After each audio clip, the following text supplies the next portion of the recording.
नमस्कार साथियों, आज हम व्यंजन संधि के भेद अनुनासिक संधि के बारे में बात करेंगे।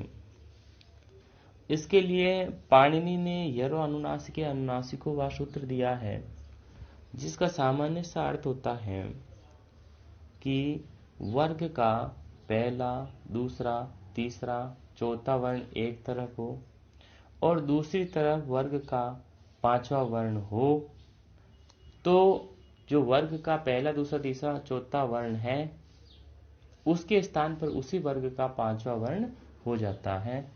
पर जो ये प्रक्रिया है वो नित्य नहीं है, विकल्प से होती है।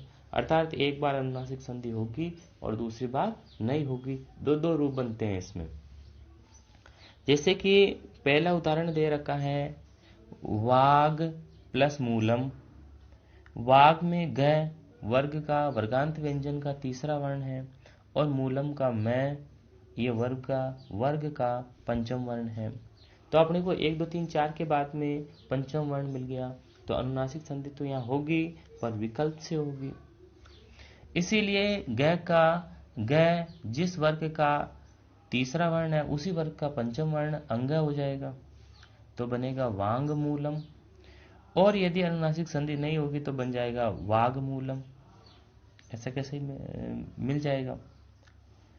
उसी प्रकार दूसरा उदाहरण है, सड प्लस मयूखा में ड वर्ग का तीसरा वर्ण है। 1 2 3 4 में से तीसरा वर्ण मिल गया, उसके बाद में पंचम वर्ण मिल गया, तो अपने को 1 2 3 4 के स्थान पर उसी वर्ग का पंचम वर्ण करना है। तो ड वर्ग का है, इसीलिए ट वर्ग का पंचम वर्ण होगा अर्ण, तो बनेगा सण मयूखा। और यदि नहीं होगा तो सड मयूखा बनेगा। एतद मुरारी में त वर्ग का तीसरा वर्ण द मिल गया, उसके बाद में पंचम वर्ण मिल गया, तो इस द के स्थान पर इसी वर्ग का पंचम वर्ण न होगा, तो बनेगा एतन मुरारी। और यदि नहीं होगा तो एतद मुरारी। एतद मुरारी का एतद मुरारी रह जाएगा।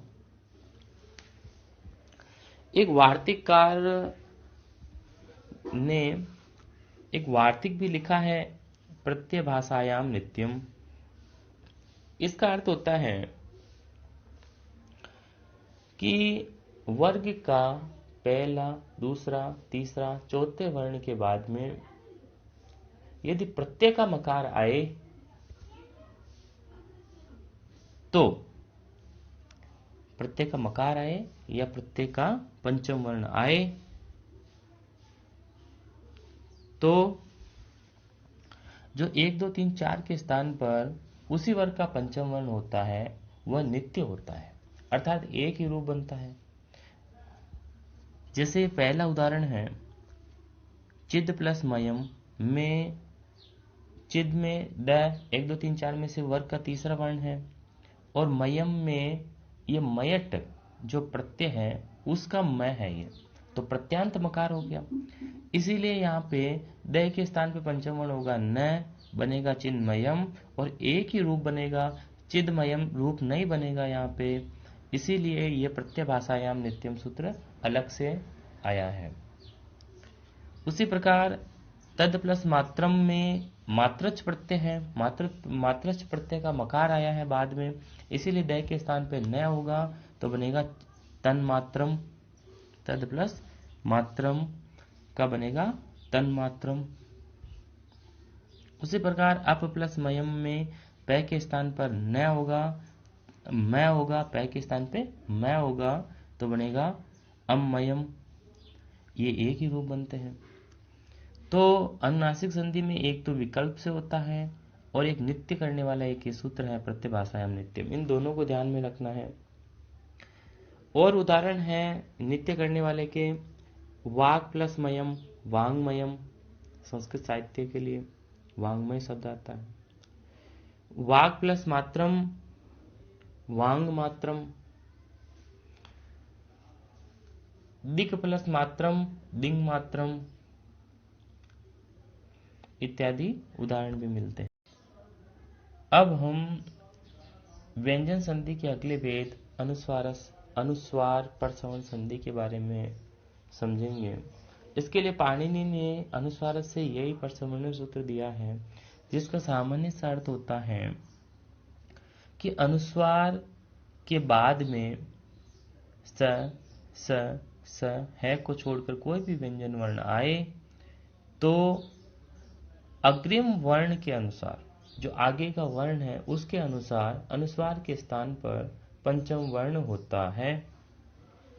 जैसा पहला उदाहरण है, अंग प्लस कितः, ए के ऊपर अनुस्वार है, उसके बाद में अग्रिम वर्ण यानी आगे का वर्ण क है, तो क का पांचवा वर्ण अंग है, वो अनुस्वार के स्थान पे होगा तो बनेगा अंकित। उसी प्रकार अनुस्वार के बाद में च, तो च का पंचम वर्ण अनुस्वार के स्थान पे हो जाएगा। य तो बनेगा मुंचति, मुम प्लस डनम में डै का पंचम वर्ण हो जाएगा अनुस्वार के स्थान पे तो मुंडनम। नम प्लस दति नंदति, कम प्लस पते कम पते। इसी क्रम में वा पदांत से सूत्र भी आता है, जिसका सामान्य अर्थ होता है कि पदांत जो मकार या नकार के स्थान पर अनुस्वार हो रखा है, उस अनुस्वार के बाद में यदि स है के अलावा कोई भी व्यंजन वर्ण है तो उसको भी अनुस्वार पर श्रवण होता है, पर विकल्प से होता है, एक बार होगा और दूसरी बार नहीं होगा, तो दो रूप बनेंगे। पहला उदाहरण है त्वम प्लस करोसी में त्वम के अनुस्वार के स्थान पर कै के अनुसार पंचम वर्ण होगा तो बनेगा त्वम करोसी, यदि नहीं होगा तो त्वम करोसी रह जाएगा। दूसरा उदाहरण है शत्रुम जयति, एक बार होगा तो शत्रुहीन जयति और नहीं होगा तो शत्रुम जयति रह जाएगा। सम प्लस प्रिक्तौ, पै के अनुसार स के अनुसार के स्थान पर पै का पंचम वर्ण होगा तो संप्रिक्तौ, नहीं होगा तो संप्रिक्तौ रह जाएगा। अनुस्वार के बाद में यदि य व ल आए तो अनुस्वार के स्थान पर अनुनासिक य व ल होते हैं, इसीलिए ये संयम संवत्सर संलाप में जो य व और ल है ये अनुनासिक ल दिखाई देते हैं, अर्थात इनके ऊपर चंद्र बिंदु भी आता है। धन्यवाद साथियों।